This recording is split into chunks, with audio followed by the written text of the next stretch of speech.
አርፏል የሚለው ነገር ሚዛን ይደፋል። በህይወት የለም የሚለው በእርግጥ በህይወት መኖር ካቆመ ቆይቷል። አንደኛ ኤርትራ ሄዶ የኢትዮጵያን ሰንደቅ ዓላማ እየረገጠ ከሻዕቢያ ጋር በመሆን ሻዕቢያን መደገፍ ምናምን መብቱ ነው። ግን የኢትዮጵያን ሰንደቅ ዓላማ እየረገጠ ነበረ እንትን ያለው ታስታውሳላችሁ። ሁለተኛው ንግግሩን ኮሜንት ላይ ሰዎች አስቀምጠውታል።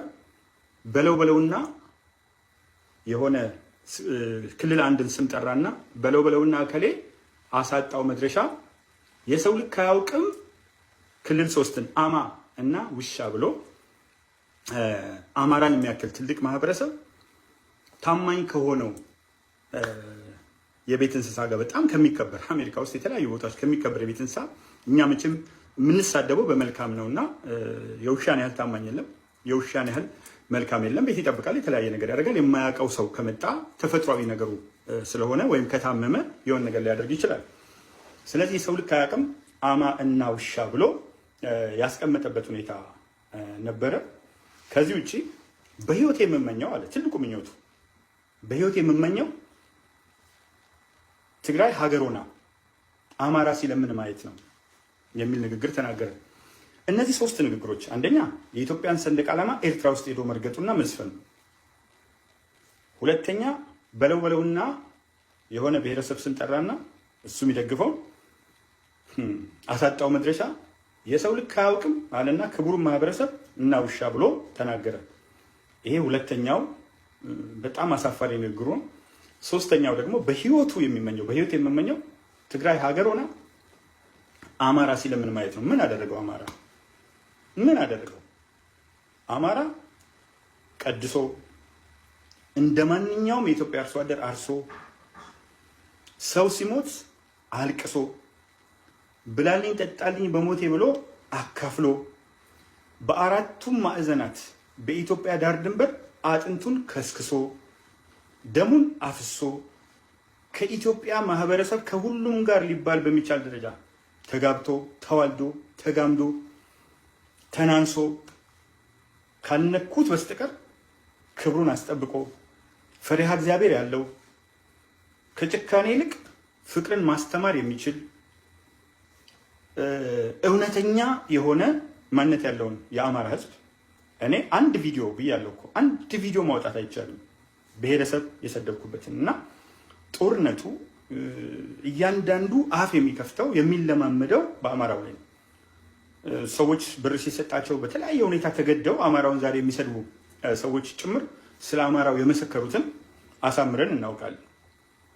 አማራው መልካም ስለሆነ አማራ አግብተዋል፣ ከአማራ ተጋብተዋል፣ ከአማራ ጋር ይኖራሉ። ግን የአማራ ጥላቻቸው ገንፍሎ ይወጣል እና ህይወታቸውን እንኳን ኑሯቸውን እንኳን መመስከር የማያስችሉ ብዙ ሰዎች አሉ። ከአማራ ተወልደው የአማራ ጠላት የሆኑ እናታቸው አማራ ሆና የአማራ ጠላት የሆኑ በደንብ እየታወቀ ያልኩኝ። እንግዲህ ህወሓት ህዝብን ለማፋቀር ሰርተዋል። ከመጀመሪያው ጀምሮ ማኒፌስቶውን ሲነሳ የነበረው ማኒፌስቶ እስከሚወድቅ ድረስ የነበረውን በኋላ በአማርኛ በልተው በአማርኛ እንትን ብለው ማን ወደ አረጋ ነው የሚቴክ እንትን የነበረው ሰው አማርኛ መለማመዴ አማርኛን ለመልመድ ያጠፋሁት ጊዜ ለመልመድ እኮ አጥፍቶ አይደለም ሁኔታዎች አስለምደውት እና ያጠፋሁት ጊዜ ያሳዝነኛል ብሎ በአማርኛ የሚናገር ሰው እና በአማርኛ እየተናገሩ አማራውን የሚሰድቡ አማርኛን የሚሰድቡ ሰዎች አጋጥመውናል። እሱ ደግሞ የተስፋዬ ገብረአብ፣ የገብረ ኪዳን ደስታ፣ የዚህ ሰለሞን ተካሊ መሀሪ የእነዚህ አድናቂዎች እንትን ብለዋል። ሰው ሲሞት ሙት አይወቀስም። ሙት ካልተወቀሰ ከመንግስት ጀምሮ አጼ ምኒልክ ህያው ሆኖ ነው እንደምትወቅሱት? እኔ እኮ አንዳንዴ ግርም ነው የምትሉ። ትልቁን ህያው ሙት ሁልጊዜ ህያው የሆኑትን ሙት አጼ ምኒልክን የተነቀሳቸዋቸው ስላልሞቱ ነው። ስለዚህ ሙት አይወቀስም የምትሉ ሰዎች የሞቱ ሰዎችን በመውቀስ አንደኛ ናቸው። በኮቪድ የሞተ ሰው እኮ አሜሪካ ውስጥ በጣም የሚያሳዝን ወጣት ልጅ ስትወቅሱ ነበር እና እንነጋገር ካለን ምንም ቀላል ነው። መዘዝ ማድረግ ይቻላል እና ስለዚህ ህዝብን መስደብ፣ ህዝብን ማዋረድ፣ ህዝብን ማንጓጠጥ መጨረሻ ውድቀት ነው። እንዲህ ማለፍ ላይ ቀር ካላለፈም በቆሙ ሞተዋል፣ አልተቀበለም እንጂ አንድ ሰው በሊናው ከሞተ በኋላ የቆመ ይመስለዋል እንጂ ነው ደግሞ ሌላ ነገር አለ። ትልቅ የእግዚአብሔር ቃል ማንም የቆመ ቢመስለው እንዳይወድቅ ይጠንቀቅ። እንደ ሰው ትፍጨረጨራላችሁ፣ እንደ ሰው የተለያየ ነገር እንሞክራለን። ነገር ግን ውዶቼ ይህን የመጨረሻ መልእክት ማደርግላችሁ ከሰለሞን ተካልኝ መሀሪ ተማሩ። እውነት ነው፣ የኢትዮጵያን ሰንደቅ ዓላማ ረግጧል። ዛሬ ታሪኩ ተረገጠ። ኤርትራ ውስጥ የኢትዮጵያን ሰንደቅ ዓላማ ረግጧል፣ ታሪኩ ተረገጠ። የሰው ልክ አያውቅም ብሎ ያለው አማራ ክብሩን የሚያስጠብቅ መሆኑን በተጨባጭ እያሳየም ይቀጥላል። ኦኬ፣ ትግራይ ሀገር ሳትሆን እንደተመኘው አማራ ሳይለምን አይለምንም። የተፈጥሮ ጸጋ፣ የተፈጥሮ ሀብት፣ ሰዎች የተለያየ ነገር ሲያጋጥማቸው ድጋፍ ይፈልጋሉ፣ እርዳታ ይፈልጋሉ።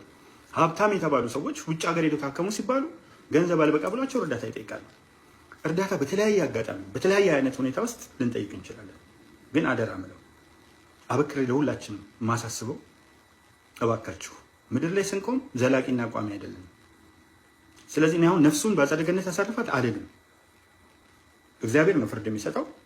ግን ነፍሱን በተስፋዬ ግብረ እባብ ተመልከቱት። አማራ መጣ ብሎ የቡርቃ ወንዝ መሬት ለመሬት ሄደ። አኩርፎ እኮ ነው ወንዝ አኩርፎ መሬት ለመሬት ሄደ ብሎ ልቦለድ የጻፈ ነው። ሌላውን ትተን የቡርቃ ዝምታን አንብቤዋለሁ ከአንዴም 5 ጊዜ። በጣም በጸጸት በጣም በቁጭት የስነ ጽሁፍ ችሎታውን ትውልድ ለማጋደል ተጠቀምበት። እንደነ ሼክስፒር ለመልካም አይደለም። ትልቅ የስነ ጽሁፍ ችሎታ አለው፣ ግን ኢቪል ጂኒየስ ነበር። አለፈ። መለስ ኢቪል ጂኒየስ ነበር፣ አለፈ። ገብረ ኪዳን ደስታ የአማርኛው አስተማሪ ኦሮሞን እንደዚህ ያሉ ብሎ ከአማራው ጋር ለማናከስ ያላደረገው ነገር የለም።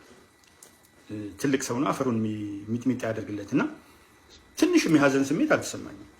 እውነት ለመናገር አንድ ተጨማሪ መርዝ ሊረጭ የነበረ አሁን ሰፈር ውስጥ ኮብራ ቢኖር ሰው በሰላም አይተኛም። ኮብራ እባብ ቢኖር ስለዚህ እንደዛ እንደተነቀለ ነው የምገምተው። ማዝንበት ምንም ምክንያት የለኝም። ማስመሰል ይሄ ሰው ሲሞት መቃብሩ ላይ የሚነበብ ነገር አለ። ሰፈር ሲበጠብጥ የነበረውን ለሰፈር ሰላም ሲሰጥ ይላል። ከሌሊቱ 10 ሰዓት ይገባ የነበረውን ሰው ቤተሰቡን ልጆቹን የሚያከብር ይላል። ብጥብጥ እያደረገ ሚስቱን እየመታ እያዋረደ ከልጆቹ ላይ ቀምጦ እየተጋተ ከልጆቹ አፍ ነጥቆ እየተጋተ ከሚስቱ አፍ ነጥቆ እየተጋተ እያወቅኩት ሰው ከሰው የሚያናክስ አሁን ለሰለሞን ተካልኝ መሀሪ ሞቷል ተብሎ ሙት አይወቀስም። ለምንድን ነው የማይወቀሰው? መርዙን ተክሎ መርዙ ከትውልድ ወደ ትውልድ እየተሸጋገረ እንዴት ነው የማይወቀሰው? ለጥላቻ ሐውልት ያቆመ እንዴት ነው የማይወቀሰው? ስለዚህ ለማንኛውም ሰለሞን ተካልኝ መሀሪ ከጓደኞች ጎን ነፍስ ይረፍ። ነፍስህን እግዚአብሔር በፈቀደው ስፍራ ያሳርፍ። መቼም ፍርድ የሚሰጠው እሱ ነው። አንዳንድ ጊዜ በላይ ሰብ በእችን በምታክል ውሃ ወደዚህ ጉሮሮ ላይ ወርዳ እንትን ባላለች ውሃ ተምሯል እና የእግዚአብሔርን የመጨረሻውን እንትን አላውቅም። ግን እንደ ሰውኛ ፍረድ ብትሉኝ እንደ ባለአእምሮ እንደ ሃይማኖተኛ አይደለም እንደ ባለአእምሮ ፍረድ ብትሉኝ ግን ሰለሞን ተካልኝ ማለፍ ያለበት ከነሱ ጎን ነው። ከነ ሂትለር ከነ ሙሶሊኒ ከተለያዩ እንትኖች ጎን ነው ማለፍ ያለበት።